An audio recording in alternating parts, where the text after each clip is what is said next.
allons lire notre texte de base par rapport à son séminaire qui est tiré de Daniel, chapitre 6, à partir du verset 1.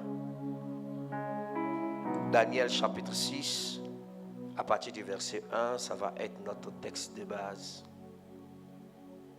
Amen. Est-ce qu'on peut lire ensemble? Darius trouva bien d'établir sur le royaume 120 satrapes qui devaient être dans tout le royaume. Il mit à leur tête 3 chefs, au nombre desquels était Daniel, afin que ces satrapes lui rendent compte et que le roi ne souffre aucun dommage. Verset 3, Daniel surpassait les chefs et les satrapes parce qu'il y avait en lui il avait quoi en lui? Est-ce que tu peux dire plus fort? Il avait quoi en lui? Et le roi pensait à l'établir sur tout le royaume. Amen. Amen. Ma prière, c'est qu'après ce séminaire, il y ait en toi un esprit supérieur. Je le déclare, je le prophétise et je l'annonce. Il y aura en toi un esprit supérieur. Et tu vas surpasser ceux de ta génération. Ton amen n'est pas fort. Tu vas surpasser tes collègues au nom de Jésus. Et tu vas surpasser même ceux qui t'avaient dévancé. Parce qu'il y aura en toi un esprit supérieur comme celui de Daniel. Quelqu'un me donne un bon amen. Acclame Dieu comme l'Éternel et assieds-toi sur la tête de tes ennemis. Que Dieu nous bénisse.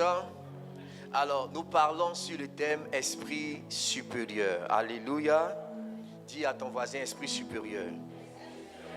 Alléluia. Dis à notre voisin esprit supérieur. Alléluia. Alors, quand on s'entend bien, on n'est pas au culte. On a un séminaire, puis Pentecôte. Donc, tout ce qui se passe ici, ce n'est pas normal. Dis à ton voisin, il ne faut pas être normal. Il ne faut pas être normal. Faut pas rester là comme ça. Non, faut pas être normal. Tu peux te lever, tu peux crier, tu peux rouler par terre. Fais tout ce qui te semblera bien de faire. C'est l'esprit supérieur. Alléluia. Voilà, donc il faut qu'on s'entende. Quelqu'un me donne un bon amen. Vous savez, j'aime beaucoup l'histoire de Daniel. Histoire. Parce que le livre de Daniel, l'histoire de Daniel s'inscrit à une époque très difficile de l'histoire des enfants d'Israël. Quelqu'un dit amen, bien. Vous savez, il y a eu ce qu'on appelle l'exil, n'est-ce pas? Lorsque Dieu va envoyer un prophète, le roi Nebuchadnezzar, qui va détruire Jérusalem et qui va envoyer le peuple en déportation. Il y a eu plusieurs vagues de déportation et la première vague a été celle de Daniel. Amen. Le roi va prendre certains ustensiles de la maison de Dieu qu'il va ramener, n'est-ce pas, à Babylone.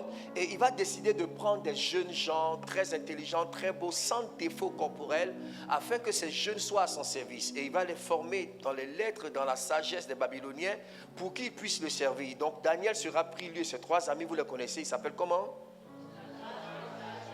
Ce n'est pas leur vrai nom. C'est ce que vous connaissez. C'est le nom que les Babyloniens leur ont donné. Alléluia. Sinon, il s'appelait Anania, c'est lui qui est devenu Shadrach. Mishkaël qui est devenu Meshach.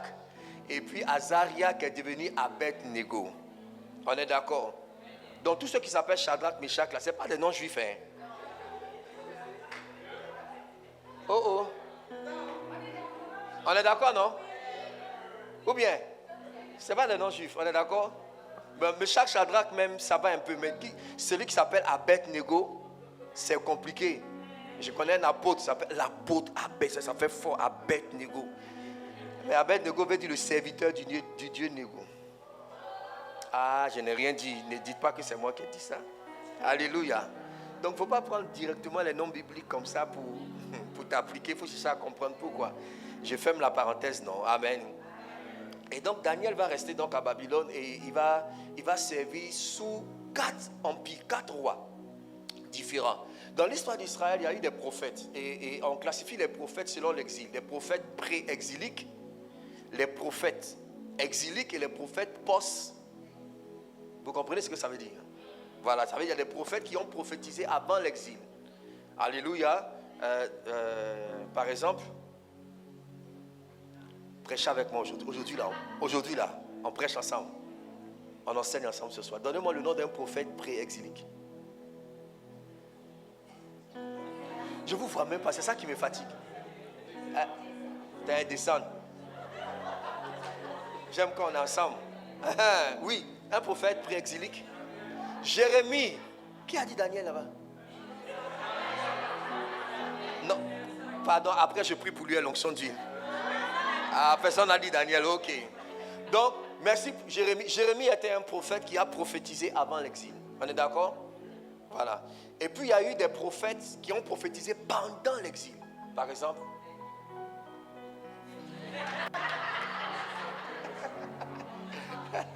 Alléluia. Mais Daniel? Oui, Daniel. Daniel. Et qui encore? Hein? Amos. Je pense. Qui? Néhémie. Mais Néhémie n'était pas prophète. Ézéchiel. Ézéchiel a prophétisé pendant les... Acclame Dieu pour elle, connaît. Alléluia. Et j'aime beaucoup Ézéchiel. Le nom Ézéchiel veut dire l'Éternel console. Parce que Ézéchiel a prophétisé dans un contexte compliqué, le peuple était découragé. Un juif qui n'est pas à Jérusalem, c'est comme si sa vie est gâchée. Un juif qui voit Jérusalem détruite et qui vit en dehors de Jérusalem, il a perdu tout espoir. C'est pour ça que Dieu se révèle à Ézéchiel et Dieu va même l'emmener dans la vallée des ossements desséchés. Et quand il voit les eaux, Dieu lui dit, est-ce que tu crois que ces eaux pourront revivre? Et Dieu lui dit plus tard que ces eaux représentent la nation juive, Israël. Alléluia. Pour dire que même si vous êtes en déportation, mais je vais souffler un vent de restauration et vous allez retourner dans votre pays. Alléluia. Je prie qu'il y ait parmi nous la grâce d'Ézéchiel ici. Quelqu'un qui passe par un temps difficile, que Dieu te console ce soir au nom de Jésus. Ton amen est un peu bizarre. Ton amen est en exil. Ramène ça au nom de Jésus. Alléluia. Et puis il y a eu des prophètes maintenant post-exiliques qui ont prophétisé après l'exil. Par exemple, quelqu'un dit Joël. Oui? Hein? Michée? Non, Michée a prophétisé au temps d'Ésaïe. Mais c'est simple, vous connaissez déjà. Des prophètes après l'exil. Lui, il aime Amos, hein?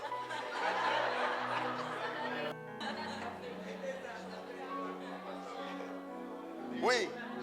Hein? Néhémie un peu, mais Néhémie était gouverneur, n'était pas prophète en fait. Mais effectivement, Néhémie a œuvré après l'exil. Esdras aussi était gouverneur, n'était pas prophète. Quelqu'un a dit Habakkuk.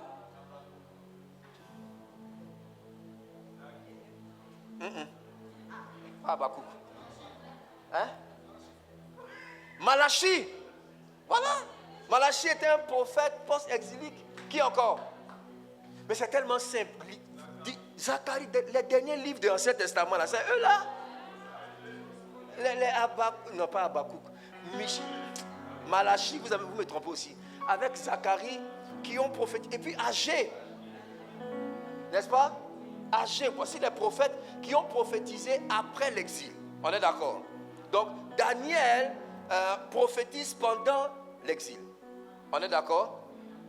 Daniel arrive à Babylone, il est très jeune et il va servir. Daniel était un prophète spécial. Il avait l'onction prophétique, mais en même temps, il avait l'onction royale. C'était un gouverneur.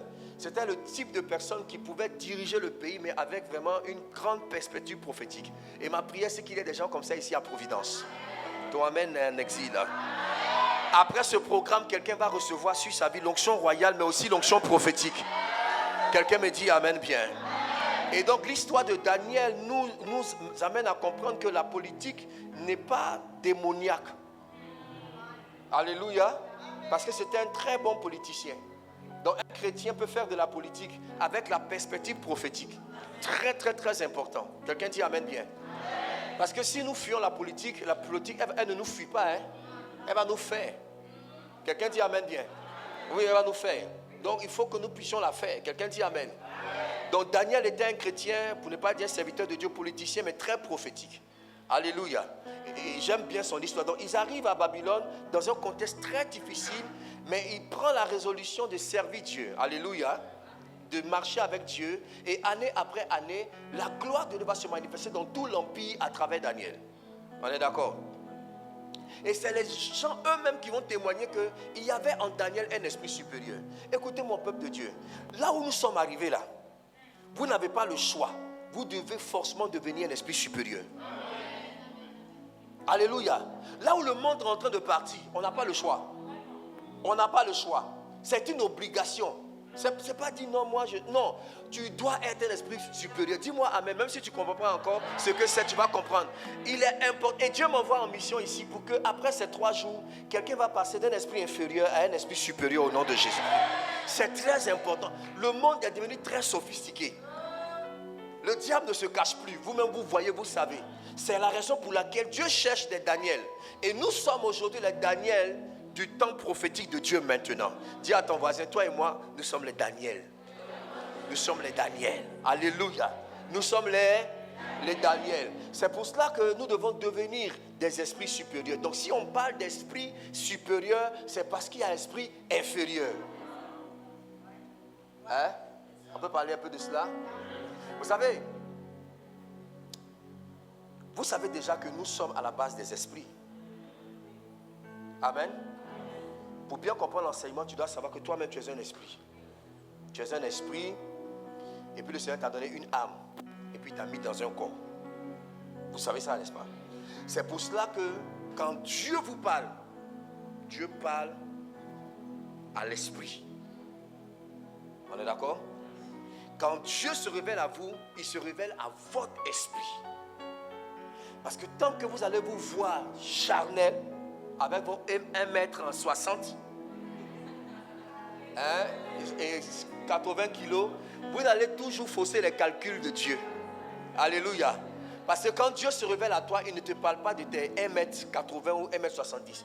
Il parle à l'esprit qui est en toi. Et je dis souvent que ton esprit n'a pas la taille de ton corps. Ton esprit est plus grand que ton corps. Ton esprit est plus lourd que ton corps. Donc, il ne faut pas dire que bon, si la balance, hey, je mesure 70 kilos. Non. Tu mesures peut-être même près de 100 tonnes.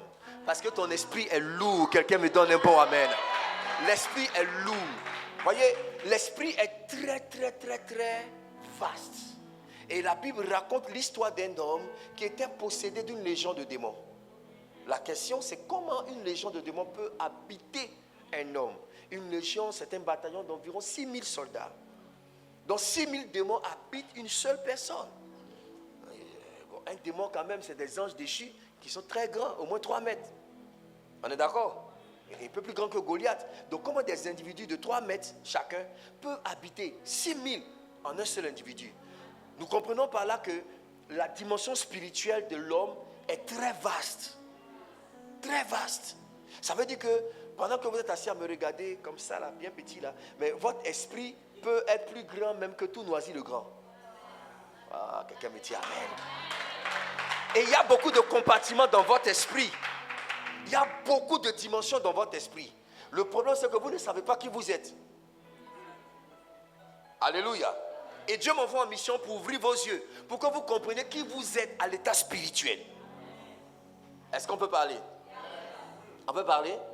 Donc, l'homme est d'abord spirituel. Et dans la dimension donc des esprits, dans l'église, il y a 3 dimensions. Il y a la dimension des moineaux, la dimension des corbeaux et la dimension des aigles. Les 3 sont oiseaux, mais ils ne volent pas dans la même dimension, à la même attitude, avec la même vitesse. Ma prière pour quelqu'un qui me dit amen, c'est que tu entres dans la dimension des aigles au nom de Jésus. Jésus a parlé des moineaux et il dit, les moineaux ne sèment ni ne moissonnent, mais votre Père les nourrit. La dimension des moineaux, c'est les chrétiens qui prient toujours par rapport à leurs besoins. Et quand ils prient, Seigneur, aie pitié de moi, donne-moi le travail, donne-moi le mariage, Seigneur, mes enfants, Seigneur, je suis malade, Seigneur, ouvre la porte, Seigneur, agis. Donc, Seigneur, Seigneur, agis. Dans la dimension de l'esprit, quand Dieu regarde ces gens de chrétiens, ce sont des moineaux. Il dit, il ne sème ni ne moissonne, mais votre Père les nourrit. Donc Dieu vous donne des grâces, mais il vous voit comme des moineaux. Ça veut dire qu'on ne peut rien attendre de vous. Tout ce qu'on va vous donner, on va vous nourrir, on va vous donner la parole de Dieu, on va vous bénir. Dieu va vous permettre de vous marier, vous aurez des enfants, vous aurez le travail, vous allez faire métro, boulot, dodo, vous allez faire ça. Parce que vous êtes des moineaux. Et Dieu n'attend rien d'un moineau. Dieu ne peut pas envoyer un moineau en mission.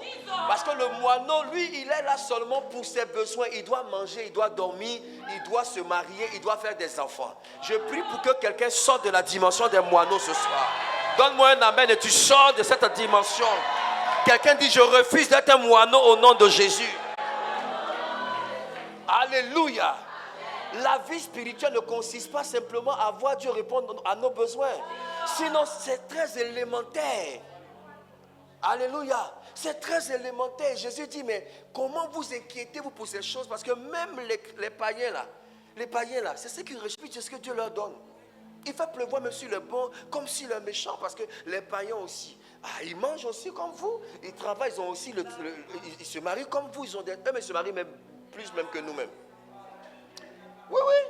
La partie des moineaux, les païens nous dépassent. Ils se marient plus que nous. Ils ont beaucoup plus d'argent que nous.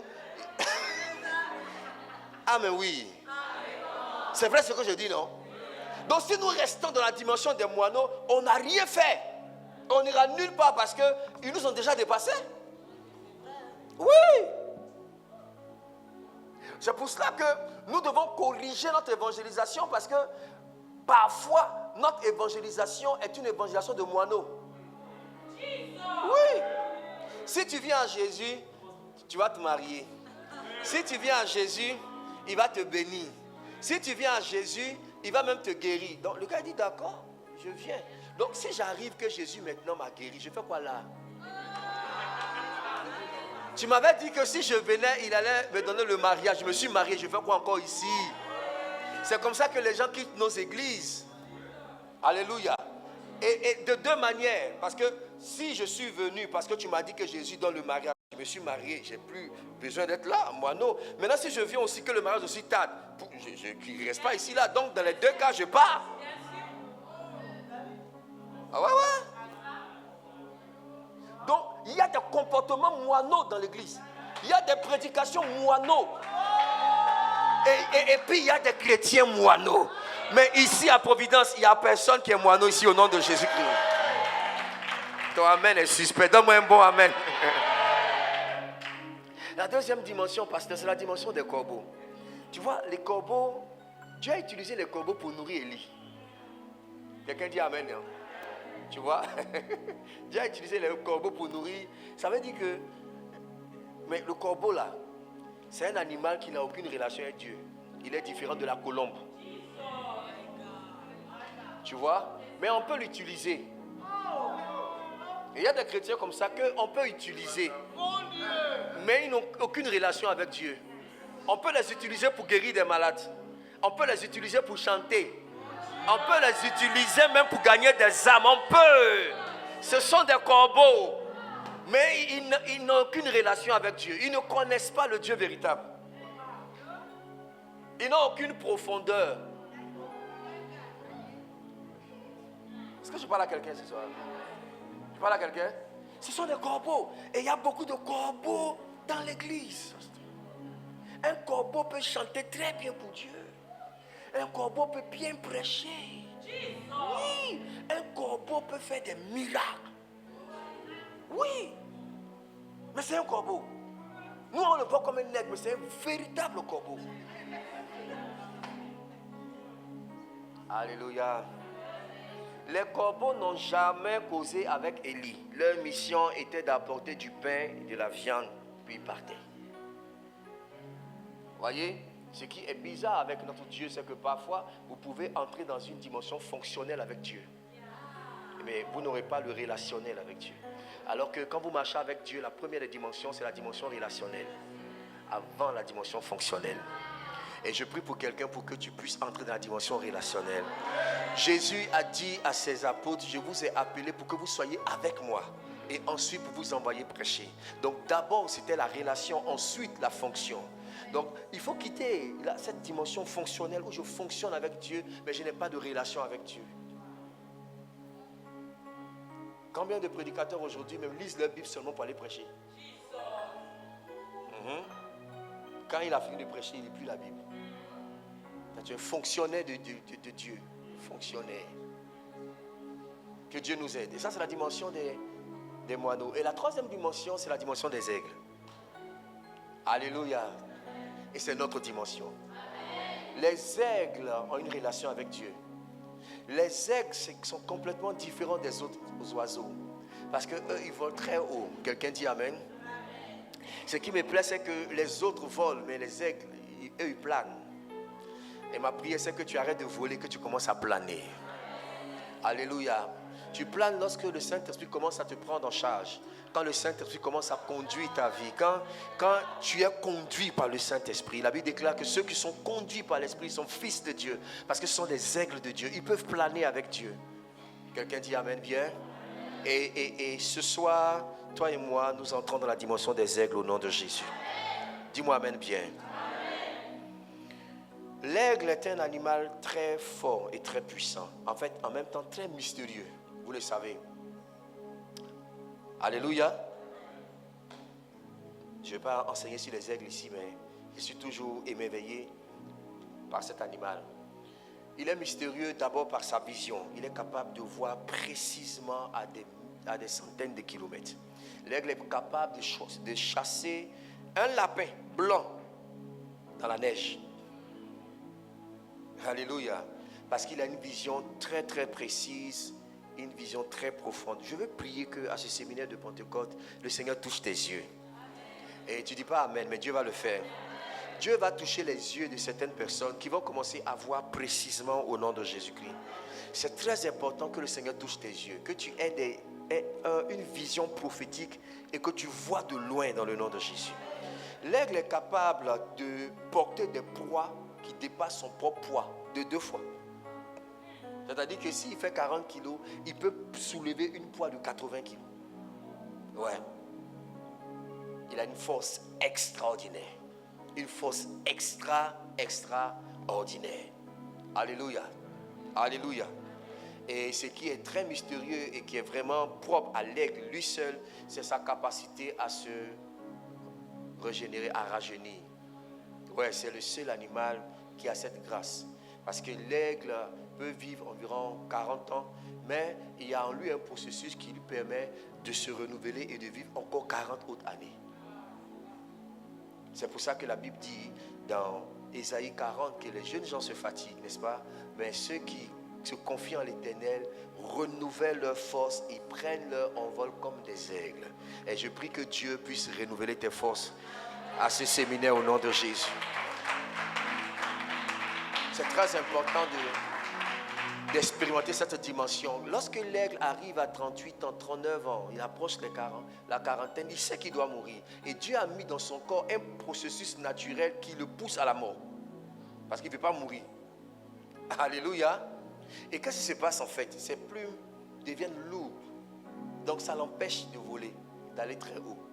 Ce qui est encore plus grave, c'est que ses serres deviennent dures et puis crochues. Il a du mal à saisir ses proies. Encore plus grave, c'est que son bec devient encore très dur et puis se recoupe comme ça. Il a du mal même à manger.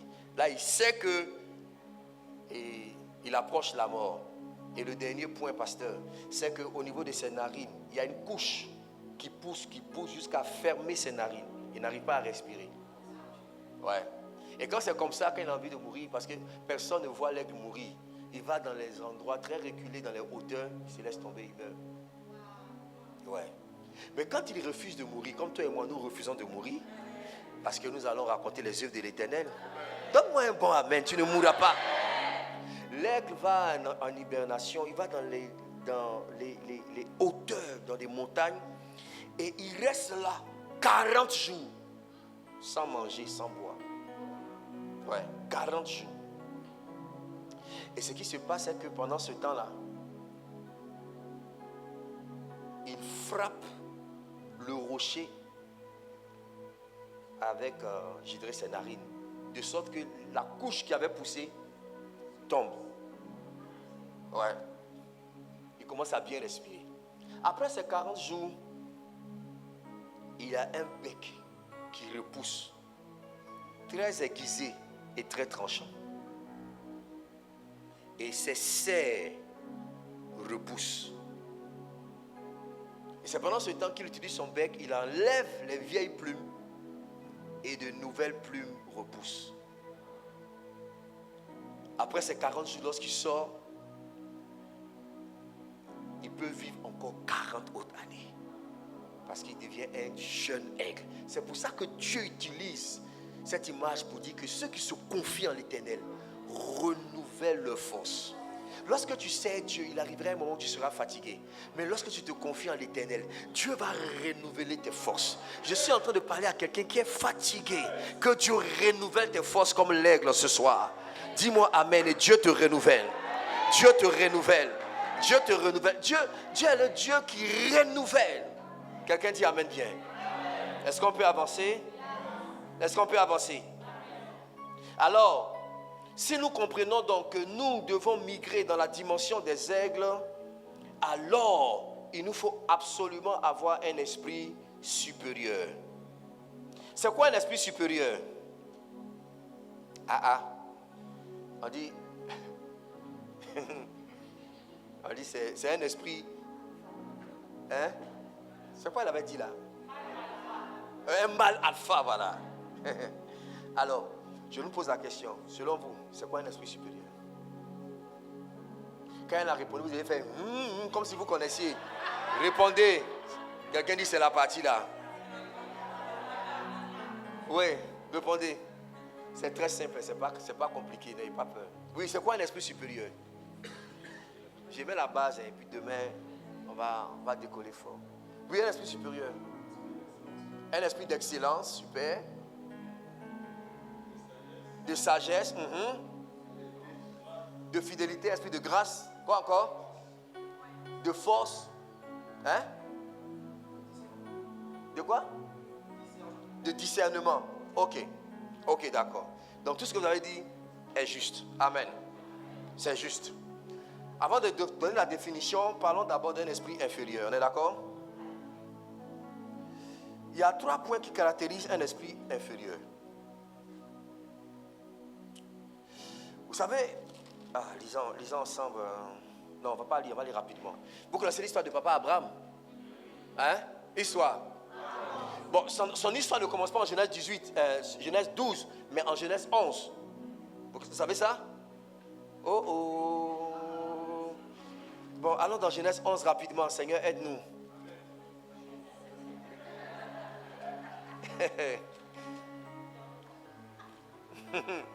Pasteur Elvie, tu as vu? C'est pas moi, hein? C'est eux, hein? Genèse chapitre 11, c'est ça? On va lire rapidement quelques versets sur la vie de papa Abraham, c'est ça?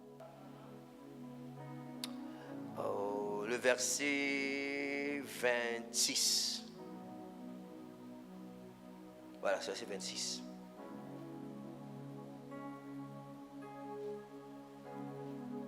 Il veut que je dise plaqué. C'est plaqué?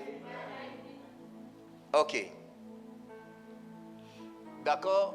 Déjà, allons au verset 24, rapidement. On va essayer de courir maintenant. Verset 24.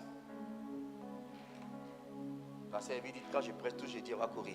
Lisons ensemble, 1, 2, 3. Nachor, âgé de combien? Engendra. Ok. Nachor vécut après la naissance de Térach. Ok. Térach. Donc, Térach est le père d'Abraham. Et Abraham a 2 frères. Donc, il a eu 3 fils. La première des choses, avant d'aller plus loin, c'est que vous allez, quand vous lisez à partir du verset 26, vous allez voir une très grande différence entre ce qu'on dit des ancêtres d'Abraham, des pères d'Abraham, jusqu'à arriver à Térach. Le premier point, c'est que les ancêtres de Térach, ils enfantaient très tôt.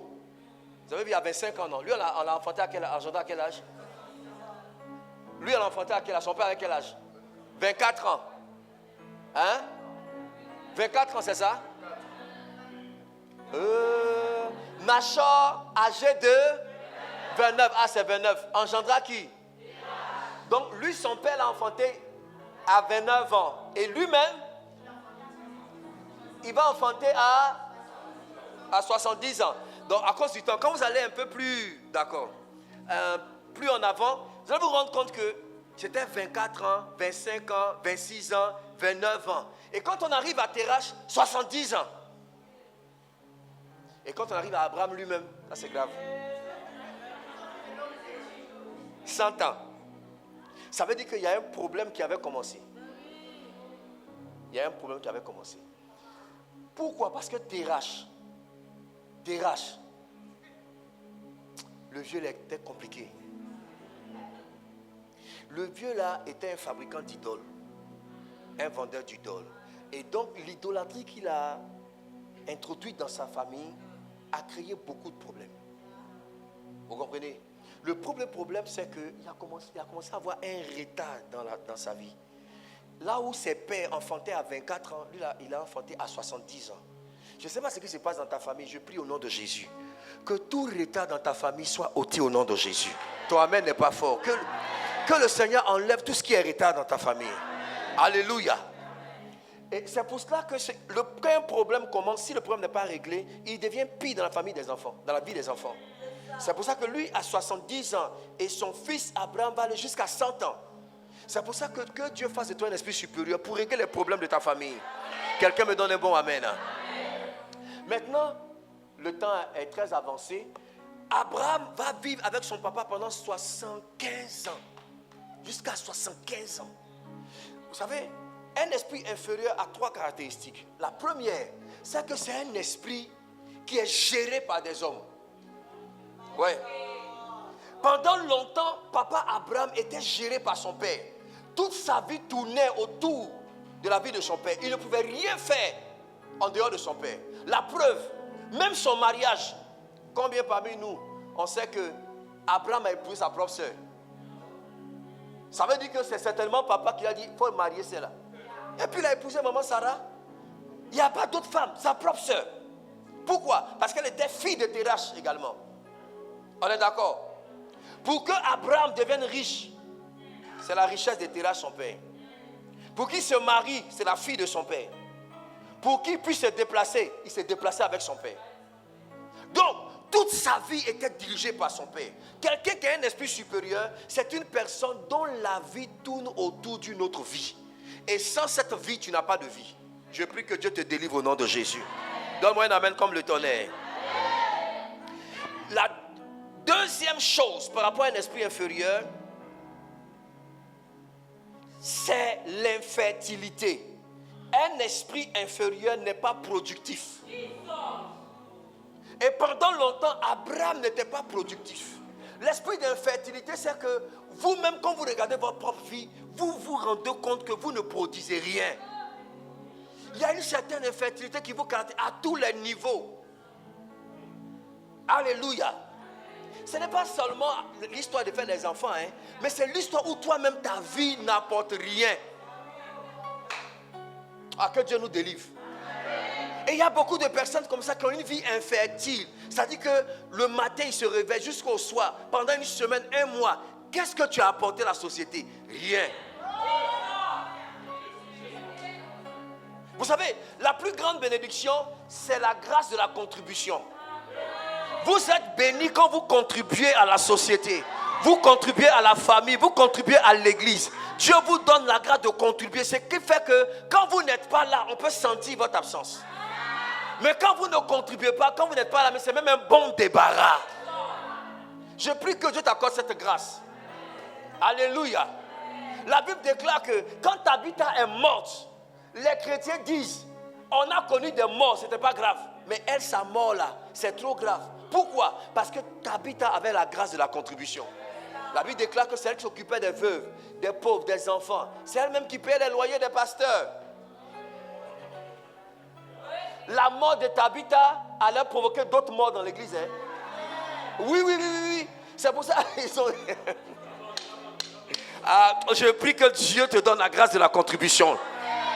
Je prie que ta vie puisse bénir d'autres vies au nom de Jésus. Que jamais tu ne sois inutile. Quelqu'un me donne un bon amen. Ils avaient déjà enterré beaucoup de gens. On dit, frère, tu peux aller au ciel, on se trouve là-bas. Mais quand ta vie est morte, on dit, c'est pas elle seule sa mort, c'est nous tous notre mort. Pourquoi? À cause de la grâce de la contribution. Touche ton voisin, tu dis que tu contribues en quoi? Ne blaguez pas avec cette grâce.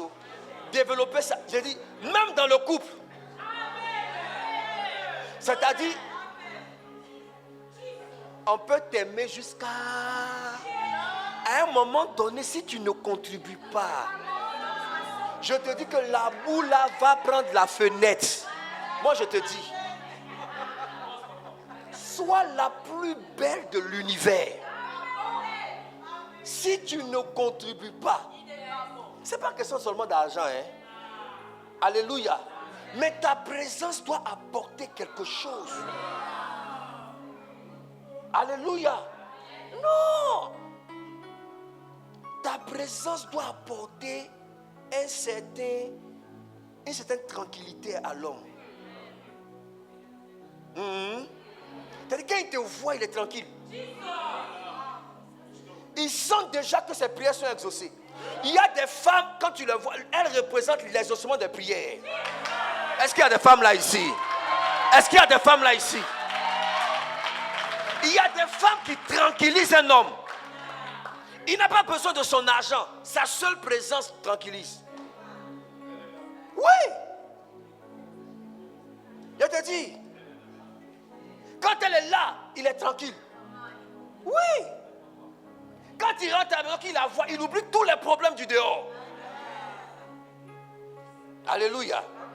Il est prêt à apporter tout ce qu'il faut pour la maison. Parce qu'elle le tranquillise. On ne pousse pas une femme parce qu'elle est belle. On épouse une femme qui donne la tranquillité.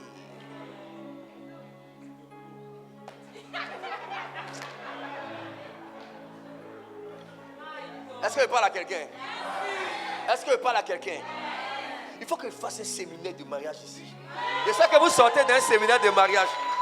On va se montrer des choses. Papa, Vasti était belle. Très belle. Mais on l'a garée. On l'a garée. Parce qu'à un certain niveau de la royauté, elle n'a pas contribué à la gloire du roi. Sa présence devait apporter un autre niveau dans la gloire du roi. Et on l'appelle. Elle dit, hey, je ne viens pas. Parce que ce que Vassi avait oublié, ou bien c'est qu'elle ne savait pas. Je peux te dire ça. Tu as l'offrande pour ça?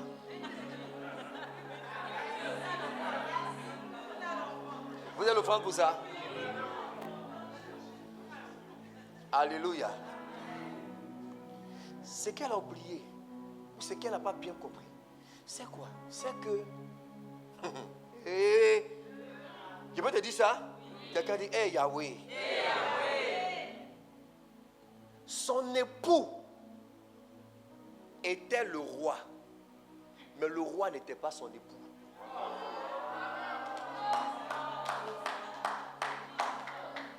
J'explique.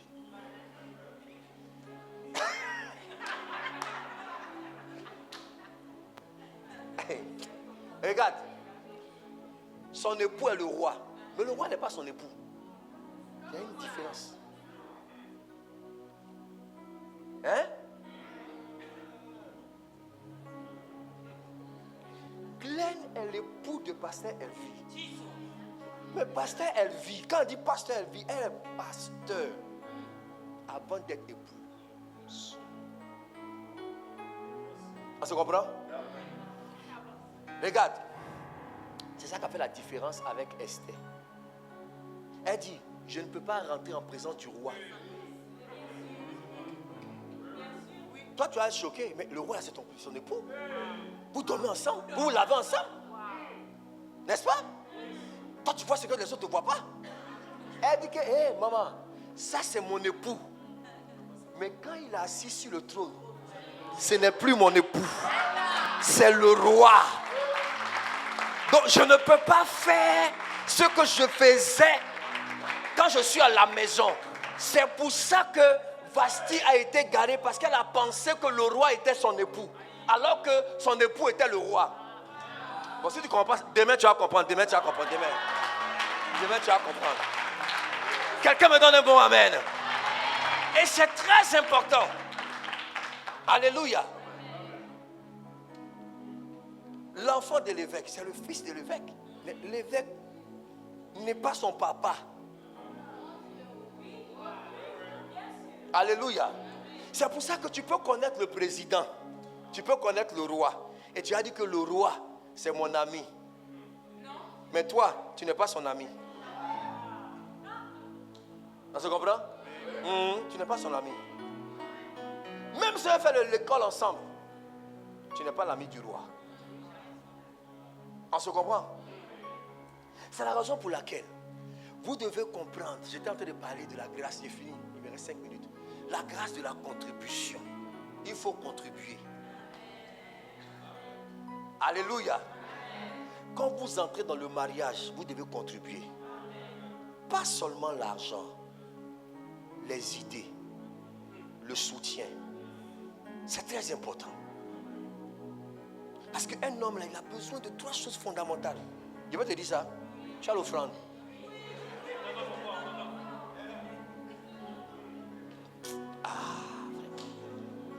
Un homme, quand il est homme là, homme, il a besoin de respect, soutien. C'est très important le soutien.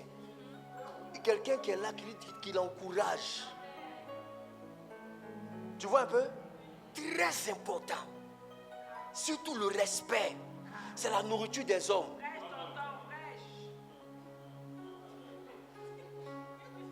Alléluia. Non, un homme n'a pas besoin d'amour. Oui. Parce que, mais il ne perçoit l'amour que par le respect. C'est quand tu le respectes qu'il voit ton amour. Sinon tu vas chanter je t'aime, je t'aime. Tu es le seul moustique qui ne me donne pas le palu. Il ne comprend pas. Il te dit assieds-toi à gauche, toi t'assois à droite. Il dit je ne comprends pas ton amour là. Je ne comprends pas. Alléluia. Et ça, le soutien, l'assistance, c'est très important dans la vie d'un homme. Et c'est comme ça que la femme aussi a d'autres besoins. La femme a besoin d'amour et de compréhension. C'est-à-dire que tu ne la comprends pas, mais il faut dire que tu la comprends. Parce que personne ne peut la comprendre. Une femme, il n'y a que Dieu seul qui peut comprendre une femme. Tu ne peux pas la comprendre. Mais elle-même, son nom même, on ne comprend pas. On écrit femme et puis on dit femme. Il y a où est A dedans? Quelqu'un dit amen bien. Que Dieu nous accorde la grâce de la contribution.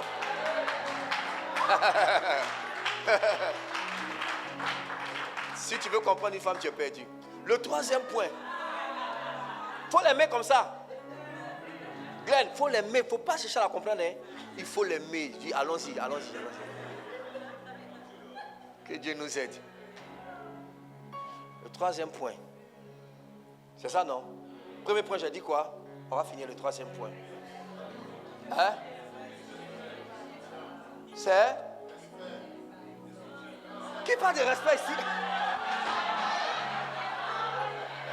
Quelqu'un dit le soutien. On a laissé affaire de mariage. On est en train de parler d'esprit maintenant, papa.